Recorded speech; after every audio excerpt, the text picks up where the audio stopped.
You've got local environmental problems, regional problems like acid rain.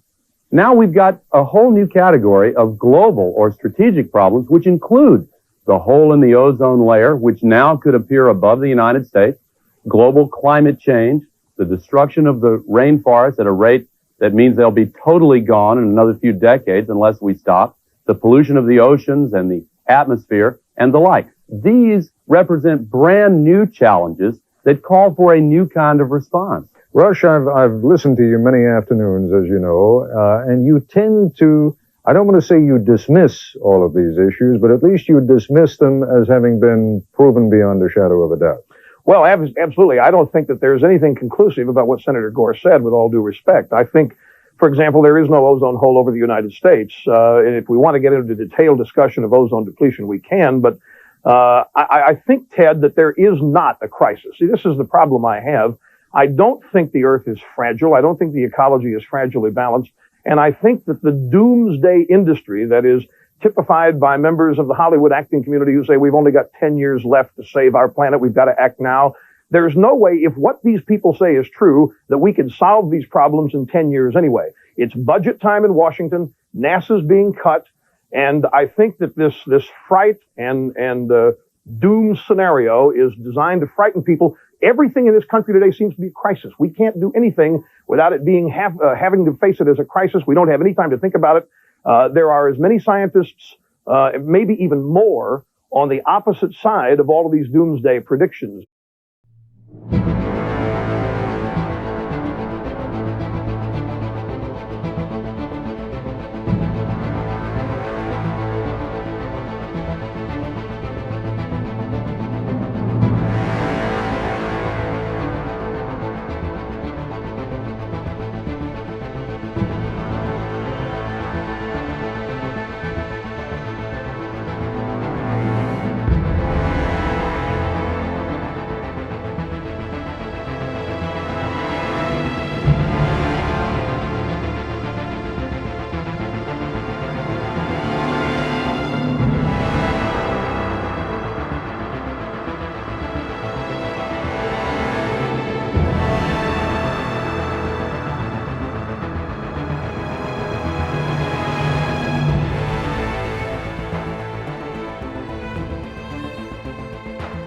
The little picture is from a nanofabrication study, which shows you can make very high quality, and do this in just a jet in a very simple way, make high quality aluminum particles just by spraying aluminum vapor out, which oxidizes. So it's certainly in principle possible to do that. There's a big literature that's already looked at that. And you could do that by either building new versions of these aircraft or even re-engineering existing aircraft. So there's some ideas of that. So you go to an engineering firm and you want this done. They don't say this is hard or unusual. They say, okay, yes, we could do it. Aerosol geoengineering looks like it is so cheap that the cost is basically not going to be an issue. That means that implementation decisions will be risk-to-risk decisions.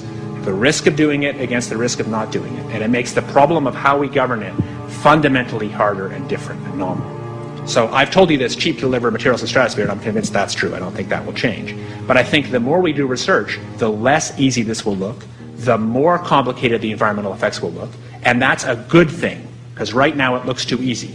So I think that if we do more research, we're likely to find out that it's harder and more complicated than we thought, and that the side effects are harder to manage, and that's a healthy outcome that will make it easier to do the management. Of course, the opposite reaction is possible. It's an empirical question how people will actually react to knowledge about this. Another reaction is to say, if these crazy scientists are so concerned about putting CO2 in the atmosphere, they want to think about these things, and that might actually mean we should be more serious about the risks of CO2 in the atmosphere. And by the way, it's not really a moral hazard, it's more like free riding on our grandkids. And by the way, it's not really a moral hazard, it's more like free riding on our grandkids. Numerous air quality studies, including from CARB, California Air Quality Resource Board, have named submicron-sized particulates as being particularly harmful for human respiration. Through all the discussions today, I have not heard any mention of this fallout, and has this been studied, and also the effects of a highly reactive metal like aluminum on toxifying soils and waters? The question is, what would be the effects of these materials on human health if they came down into the stratosphere, in particular small particles in aluminum? So the collaborators of mine working on the aerosol scheme are actually folks from Carnegie Mellon who focused on human health impacts. And while we haven't published it, that was the very first thing we did, was do the order of magnitude calculation in level pencil and paper, but with an expert on human health impacts about whether there could be an issue. And for aluminum or other particles, there are a lot of toxicological things that need to get looked at seriously. But if you're just thinking about the sheer number of particles and the human health impact of small particles, the answer is, well, we haven't published it. That was the first thing we looked at with some of the leading experts who do epidemiological research on human health impacts, and it's not even close to being an issue. To clarify, so 10 megatons of aluminum dumped into the atmosphere would have no human health impact. So let me be more careful here. We're to separate out the toxicological. So the alumina, we've only begun to research and published nothing. Alumina, we've only begun to research and published nothing. We haven't done anything serious on alumina, and so there could be something terrible that we'll find tomorrow we haven't looked at it. We haven't done anything serious on alumina, and so there could be something terrible that we'll find tomorrow we haven't looked at it. Bill Gates and other investors are betting Kodama Systems can reduce carbon dioxide in the air by chopping down and burying trees, which has raised $6.6 million in seed funding from Bill Gates' Breakthrough Energy and others. Scientists say burying trees can reduce global warming as well. This story comes up, they're going to latch onto it. They've already announced in our office that once the public will be open to it, we're going to start focusing mainly on climate, climate like global warming, and like that's going to be our next I don't know, what's the word I'm looking for? It's going to be our focus. Our focus was to get Trump out of office, right? Without saying it, that's what it was, right? So our next thing is going to be for climate change awareness. What does that look like? I don't know. I'm not sure. I have a feeling it's just going to be constantly showing videos of decline in ice and weather warming up and the effects it's having on the economy and really talking Who about decides that? head of the network, Who's that? Is that Zucker? Zucker, yeah. To register for assistance. Earlier this week, I visited FEMA headquarters in Washington to thank the emergency responding personnel who are working 24/7 here in Florida and throughout the southeast, and in Maui, in Hawaii. I want to reiterate that appreciation today. I also convened my entire cabinet as part of a whole-of-government response. And that response is to increase the number and intensity of the extreme weather events and be wary we're going to use all the resources available to the government to do it.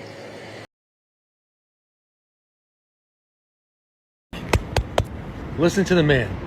We're working 24/7 here in Florida and throughout the southeast, and in Maui, in Hawaii. I want to reiterate that appreciation today. I also convened my entire cabinet as part of a whole-of-government response. And that response is to increase the number and intensity of the extreme weather events and be wary we're going to use all the resources available to the government to do it. Oh, hey, good morning. Y'all awake? The most maddening part of all of that, though, is that these policies, they're not just destroying lives. They're rooted in lies, all of them. Our next guest was once a climate alarmist, but now says the entire movement is, quote, a scam. Tom Harris is the executive director of the International Climate Science Coalition. He joins me now. Tom, good to see you tonight. Now, you actually say the only way to get rid of this is to go after the science of climate change. Explain. Yeah, exactly. A lot of people will say, well, Canada, for example, puts out so little greenhouse gas emissions that we shouldn't actually try to reduce it because China is double the United States. Well, the trouble is people argue that, well, yes, but we have to set an example to the world and we have to be good citizens and all that sort of thing. So they're using these arguments quite often that China's doubled the emissions of the US, et cetera. But the real underlying thing is that there is no climate crisis. I was originally an aerospace engineer, and I would give speeches and I wrote articles. I wrote one in the Ottawa Citizen about comparative planetology, how studying the planets helps us understand the Earth better. And I used the example of the runaway greenhouse effect on Venus. I said this could happen on the Earth if we don't reduce carbon dioxide. Well, a local professor at Carleton University, professor of geology, he liked my article so much he used it in his course on climate change. But he said to the students, but that part about Venus is wrong. What happened on Venus cannot physically happen on the Earth, and he explained why. Now, I thought, who is this climate change denier? Well, he invited me into his lab, and he showed me the geologic history that he and others are finding, and they found no consistent correlation between carbon dioxide and Earth's temperature. At times, CO2 was 1,300% of today, and we were stuck in very cold conditions. So it was all over the board. So I started wondering, well, maybe he's right. He exposed me to a lot of people who actually showed me that there are thousands of scientists. And here's a book actually that illustrates that. It's called Climate Change Reconsidered.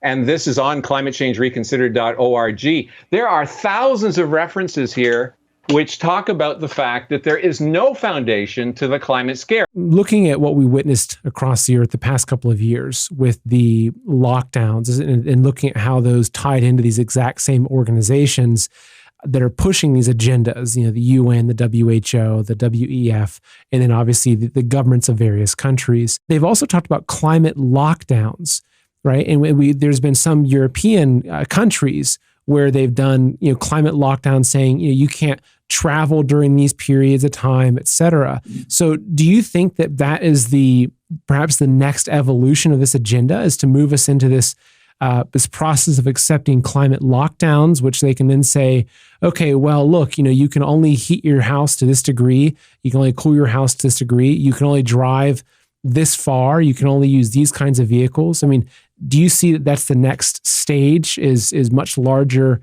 climate-driven lockdowns and control? Here was a wonderful opportunity to change the planet, and helped by Klaus Schwab with the World Economic Forum, we were able to shift the globe, the Western world, towards socialism. Never had such a great opportunity been presented. And socialism basically gives 100% control to governments, with individuals having no freedoms and no decisions, no ability to have choices. And the next evolutionary stage for that is to have your climate lockdowns, where people would be restricted with the amount of travel they could do, except, of course, if you're going to a COP28 meeting, or except if you're an important politician or an important lawyer defending some sort of environmental turpitude. So this has been pushed a little bit further, to lock down people with travel, to lock down people in cities, in their houses, which have a limit to heating and cooling, to lock down people with the sort of food they eat. Should we be eating insects? Should we be eating beef? Should we become vegans? This is an attempt to take away freedoms, to take away fundamental freedoms. It wasn't until the Industrial Revolution where people could travel. People in Europe, in England, in pre-industrial revolution times, that lived in their village, and that was it. They never travelled more than 10 miles. And once they were free, with an economy that had energy that derived from steam, which derived from coal, and hence you didn't need beasts of burdens or humans to be the beast of burden, humans actually could travel. Humans created the middle class from having this. And if we want to go back to pre-industrial revolution times, then we can go into the climate lockdown mode. So I think we've got to object very, very strongly to any suggestion of lockdowns at all. This is a method of people who are unelected wanting to control every aspect of your life. And the biggest mistake we could have would be to agree to any sort of climate lockdown or any sort of restriction on our freedom to use energy in whatever way we want to. Well, viewers of the show understand that I adhere to a few basic policies, one of which is whatever Canada is doing legislatively, do the opposite. But I may have to expand that policy to include France. And here's the latest reason why. The country has banned short-haul flights in the name of reducing carbon emissions. This applies to any destinations within France that can be reached in under 2.5 hours of a driving time. How long before this craziness gets to America? Not long at all. I mean, what we see happens in Europe comes to the United States shortly. This has been part of a long-planned effort to fulfill the World Economic Forum's vision of, you'll own nothing, be happy. Well, this is you will go nowhere and be happy. And we're already seeing Bloomberg News is reporting that the idea of cheap airline travel in Europe is a thing of the past as, quote, climate compliance rules, unquote, get more and more strict. What they're doing is their government is banning these short-haul flights, forcing people into cars with a much higher death rate, by the way. You're much more likely to get in a car crash and die than a plane crash, number one. But this is the idea of that we're doing this to save the planet. Now, the French government admitted that this isn't even going to impact CO2 emissions. So it's actually completely symbolic in terms of the planet or the environment, but it's actually a major imposition on the French citizens. And it's spreading to Germany, Austria, other countries in Europe, and you can bet Canada is going to jump on this bandwagon. It's a net zero commitment. The BBC has already said, what would a flying free world look like? The fix is in, and it is coming to the United States. Their goal is to make this global and put restrictions. We already see the city of Oxford putting in 15-minute cities, hearkening back to the days of East Germany with travel restrictions. Let me see your papers. You cannot leave your sector. That's what we're dealing with here. This is spreading. And it started in Europe, by the way, going after the food supply, going after high-yield agriculture and animal agriculture. And guess what? John Kerry announced last week that agriculture is now in the climate targets in the United States. So they're going to go for food first, and then our transportation. They're already banning gas-powered cars, creating intentional car shortages. They are abolishing the middle class. They are treating us like the unwashed masses, and they are literally going to make it so that vacations and seaside vacations are going to be a thing of only the wealthy. That's the goal of this. That's what they mean when they say you'll own nothing and you'll be happy, you'll go nowhere. It's like the Hunger Games. Before I let you go, though, every part of this climate agenda is somehow inconveniencing literally everybody on Earth. So why do people go along with it when none of their predictions have come true? Well, this is almost like a religious fanaticism.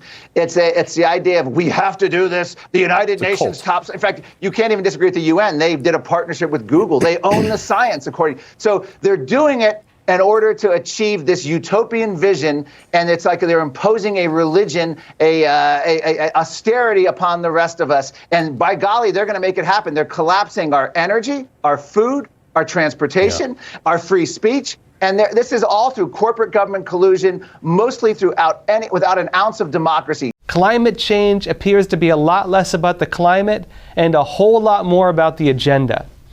You see, climate change is not just skewed data on weather. Climate change is a Trojan horse. And inside of it are the legions of a globalist system poised to jump out and share their dreams of communism and absolute state power with all of us. And we now see that the global powers that be are poised to gain authority to do just that. Is there any doubt in your mind, Alex, that Agenda 2030 will be realized? I mean, as their own website show, the graphics on their page, these tyrants are clearly following a script, and there's still a couple of plays left. But by the looks of it, to me, it seems as though they're well on their way to achieving everything they have set up and are speaking openly about. I mean, they're talking about a pact for the future next year. Can you tell us more about this? Leaders of the UN, when they were approving this in 2015, they called it the Master Plan for Humanity. And they're not kidding. I mean, this is like a Soviet 5-year plan, except it covers 15 years. Some of it's just window dressing, right? Things that they obviously don't even really care about. We're going to end poverty. We're going to end hunger. This is just so that they can have a blank check to do whatever they want, take any freedoms, take any amount of money, because, hey, we got to solve these problems. But as you dig into the items, there's 17 what they call sustainable development goals. Check out goal number 10 as one example. You mentioned wealth redistribution. I mean, this is language that comes straight out of the Marxist playbook. I mean, you could be easily hearing this out of the mouth of Fidel Castro or Chairman Mao or Joseph Stalin. They say there's inequality in the world. We have to redistribute wealth. They talk about governments transforming the way that goods and services are produced and consumed, which, of course, how can the government transform the way goods and services are produced and consumed unless they take control of the means of production, which is the very essence of Marxist theory. You go to goal number 4, they talk about the brainwashing of our children. They need to be so brainwashed, this agenda says, that they will actually promote the UN's vision of sustainable development, gender equality, human rights, which, you know, the UN's vision of human rights is precisely the opposite of the understanding that we have as Americans, that God gave us rights, that government exists to protect those rights. So comprehensive, hugely significant plan. The Communist Chinese Party actually boasted right after this was signed by governments around the world that they played a crucial role in developing it. So this is a plan from hell. If it were to be implemented, the world would look a lot like North Korea or Cuba. As I've stated publicly on many occasions, there is no definitive scientific proof through real-world observation that carbon dioxide is responsible for any of the slight warming of the global climate that has occurred during the last 300 years since the peak of the Little Ice Age. If there were such a proof, through testing and replication, it would have been written down for all of us to see. The contention that human emissions are now the dominant influence on climate is simply a hypothesis, rather than a universally accepted scientific theory. It is therefore correct, indeed, verging on the compulsory in the scientific tradition, to be skeptical of those who express certainty that the science is settled and the debate is over. But there is certainty beyond a reasonable doubt that CO2 is the building block for all life on Earth, and that without its presence in the global atmosphere at sufficient concentration, this would be a dead planet. Yet today our children and our publics are taught that CO2 is a toxic pollutant that will destroy life and bring civilization to its knees. One of my missions is to turn on its head the idea that carbon dioxide is a pollutant and somehow dangerous, when in fact it is the most important nutrient for all life on Earth, and without it this would be a dead planet. So I say not only is carbon dioxide good, it is essential, and it's a good thing that we are putting some more carbon dioxide in the atmosphere because it was running low before we came along. If we had definitive proof that CO2 was causing serious problems and we could prove it, don't you think they would write that down on a piece of paper somewhere so people could read it? They don't have definitive proof, period, in science. I'm a student of the philosophy and history of science, and I know that the scientific method has not been applied in such a way as to prove that carbon dioxide is causing the Earth to warm. Do you think in a few years, say 50 years from now, people go, that was a really stupid period in our history when we tried to change all our energy policies to cut this gas? I am firmly of the belief that the future will show that this whole hysteria over climate change was a complete fabrication. Climate change theory is a climate change conspiracy theory, and it is completely stupid. The problem with the current climate change narrative is that it's false. It claims that carbon dioxide controls or is the main forcer of world temperatures, whereas actual data shows that it's world temperatures which control the carbon dioxide concentration. CO2 does not have any effect whatsoever. The actual climate is cooling, and that is shown by satellite data as opposed to the fraudulent data produced by the American and the United Nations operations, where they select data to make it look colder in the past and warmer in the present. We're not having a climate crisis, but what we are having is a crisis of common sense. If you think about it, CO2, man-made CO2, collectively adds up to 1/100th of 1% of the atmosphere around the globe. If you think about the entire CO2, it's about 4/100ths of 1%. And there's one thing that I know is that I remember from earth science class, there's something called photosynthesis, and it's where green leafy plants actually absorb carbon dioxide and produce oxygen. And it's the way God made it, a way to clean up the climate and to keep things in balance the way it should be. Dear colleagues, when the Intergovernmental Panel on Climate Change is using hysterical, spoiled people like Greta Thunberg, whose place should be in school, not on streets, to promote these reports, clearly we are dealing with a belief system and cult rather than a scientifically based organization. Carbon dioxide is a gas that currently represents 0.041% of the whole atmosphere. Despite this small percent, For decades now, campaigns are ran to make people believe that man-made CO2 is the cause of the climate change. The solution proposed to fight climate change are higher taxes and more state control, as well as less rights and options for the people. Emissions must have a price that changes our behavior. This is what Ursula von der Leyen said in this plenary in 2019. Obviously, the declared objective is to change our behavior through higher taxes and prices, while fighting climate change is just a pretext to do it. People deserve a better future, but we clearly cannot achieve that by passing laws that are making them poorer, while a small elite is getting richer by selling and forcibly selling them products and services that they do not need or want, but are allegedly saving the planet. Thank you. Mr. Terhes, you have a blue card from Mr. Kokalis. Do you accept it? Get on. Mr. Kokalis, you have the floor for 30 seconds. Thank you, colleague, for accepting the blue card. I would like to ask you to explain a little bit what do you mean, what is the relationship of Greta Thunberg to the IPCC? Do you think that she's a scientist? She's part of the scientific process of the IPCC? And I would not comment on your characterization of her as a hysterical person. And I also think that she has grown beyond school age by now. Thank you. Thank you so much for the question. And I'm glad that you asked this, because it is surprising that when we talk about an important topic like this, like climate change, in the media, for example, and even in this plenary, people like Greta Thunberg are more quoted than actual experts. So I'm asking you in reply, what is the expertise of Greta Thunberg, of Bill Gates, for example, to lecture us, to force us, to lobby us, to pass laws, to violate people's rights, and for them to make money? No, you answer exactly what I asked. Because if these are scientists, look, science is based on facts, not on propaganda. And everything that we heard here, it's simply propaganda. Thank you and very not much, facts. Mr. Terhes. You have to explain to the Europeans Mr. Terhes, why a gas you don't have the floor, please. 0.041% of the atmosphere is causing all these catastrophes they are claiming. Mr. Terhes.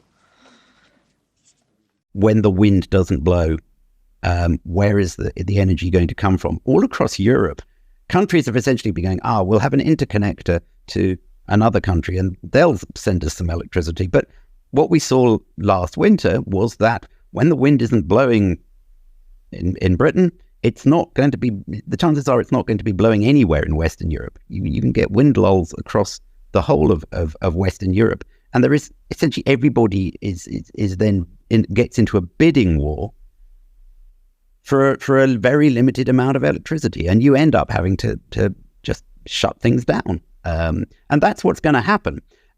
We're already spending quite a lot of money paying factories and things to shut down. And we're all being told we have to have smart meters in our homes. So instead of your old-fashioned electricity meter, which just counts how many kilowatt hours you've used, you'll have a smart meter which is connected to central government, and that will give central government the ability to switch off appliances in your home when the wind isn't blowing. Now, they don't like to talk about it very much, but that is what they will do. So your electric vehicle charger will switch off if the wind isn't blowing. They can switch your fridge off for a few hours because, maybe it'll be okay. Maybe your food won't defrost in that time. You're one of the founders of the most famous environmental organization in the world, and you think the Green New Deal sounds terrifying. Tell us why. Well, because it would be basically the end of civilization if 85% of the world's and also 85% of the U.S.'s energy in the form of coal, oil, and natural gas were phased out over the next few years, like 10 years. We do not have anything to replace them with. Yes, if we went into a crash course of building nuclear reactors, we could replace them for producing electricity, but that isn't going to happen because the Greens are against nuclear, and they're even against hydroelectric dams, which at least is renewable, but they don't support that either. So basically, they are opposed to approximately 98.5% of all the electricity that we are using, and nearly 100% of all the vehicle and transportation and ships and planes energy that we are using. So when I tweeted the other day and had a huge response, over 3 million impressions on Twitter, when I said you don't have a plan to feed 8 billion people without fossil fuels or get the food into the cities where it's needed. That requires large trucks. And there's not going to be any electric trucks anytime soon hauling 40 tons of food into the supermarkets, where the people in the cities probably think it originates in the supermarket. But it does not. It's coming from farms out in the country where a few million people are growing the food for all the rest of the population. And if we banned fossil fuels, first, agricultural production would collapse in a very short period of time. There's these things called tractors, and they use fuel and all the other implements on the farm. And then there's the transportation. So when you have no fuel, how do you get the food to the center of New York, to Manhattan, where AOC is from? You don't. Then the people there will begin to starve, and that will spread out as a rot from the center of the metropolises all across the country, and half the population will die in a very short period of time. And as I also pointed out, there wouldn't be a tree left on this planet. Say this was a worldwide thing, because the United States isn't going to ban fossil fuels if no one else does. But say the Paris Agreement came into effect fully all around the world, and everybody banned fossil fuels, there wouldn't be a tree left on this planet, because that would be all there was for fuel for heating and cooking, as they did in the old days when there was hardly anybody on the planet compared to what there is today. So just that one point, never mind the insanity of banning aircraft and fossil fuel using vehicles. What's the second highest the priority? The second biggest thing is global climate change. Okay. We've got to, and for so many reasons, we've got to move off of fossil fuel. Not doing it will be catastrophic. We'll have 8 degrees, we'll be 8 degrees hotter in 30 or 40 years, and basically none of the crops will grow. Most of the people will have died, and the rest of us will be cannibals. Civilization will have broken down. What the few people who are left will be living in a failed state like Somalia or Sudan, and living conditions will be intolerable. The droughts will be so bad there'll be no more corn growing. Not doing it is suicide. And then after that, we've got to stabilize the population. When I was born, there were so what's wrong with the population? I mean, with too many people. That's why we have global warming. We have global warming because too many people are using too much stuff. But if there were less people, they'd be using less stuff. Agenda 21 is kind of a code name for a master plan originated at the United Nations to change the political and economic system of the world to one of total collectivism. And in order to do that, people must not be allowed to have independence. They must be dependent on the state for everything. Otherwise, they won't be easily controlled by the state. That means they can't have private property, mostly. They cannot have land of their own. They have to live in, preferably, high-rise apartments that are provided to them by the state as a benefit, so to speak. Oh, good, we got a free apartment. But these people at the top want all humans to be dependent on the largesse of the state. That means that they don't want anybody living out in the boonies. Anybody that's got a couple of acres of land and his own water supply and can grow his own food and that kind of thing, or have some sheep or some chickens, these people are a threat to the collectivist society, because they aren't going to go to the politicians and say, please feed me, please clothe me, please give me shelter. They tend to be independent. That's the secret behind Agenda 21. They want people out of the country. They want corporations out there growing all the food and that kind of thing, but they don't want anybody living out there, because that way they cannot be controlled. In order to control mankind, we have to get them all into the big cities. We have to rack them up and stack them up, get them dependent on the state for their food, their shelter, their electrical power, their water, everything. That's the dirty secret behind Agenda 21. This afternoon, the Secretary General and Klaus Schwab, the founder of the World Economic Forum, will witness the signing of a memorandum of understanding on a strategic partnership between the UN and the World Economic Forum, which outlines areas of cooperation to deepen engagement between the two institutions and to jointly accelerate the implementation of the 2030 Agenda.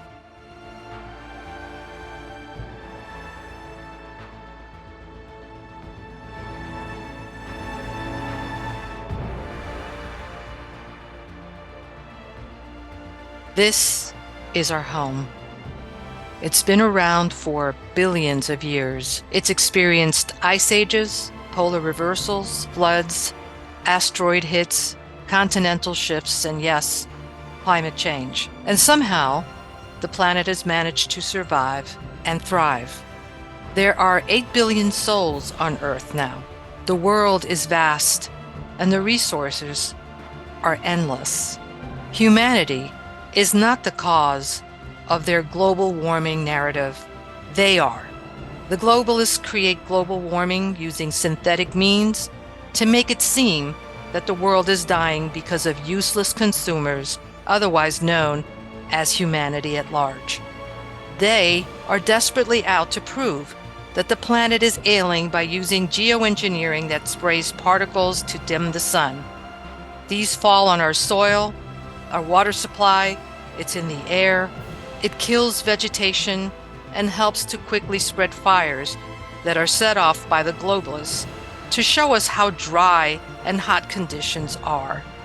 They create the narrative and justify their drastic measures, and in the meantime, our bees are dying, their pollination is hindered, our crops are failing, our vegetation is failing, wildlife is suffering. No sun, contaminated water, fires, immense heat due to synthetically created greenhouse effect will kill off a robust planet. Is this what happened to Mars? See, when left alone, planet Earth is healthy, alive, and abundant. This is the only home we have. This home is majestic and full of splendor. We must liberate her from those doing her harm, and she will give back beyond our wildest dreams.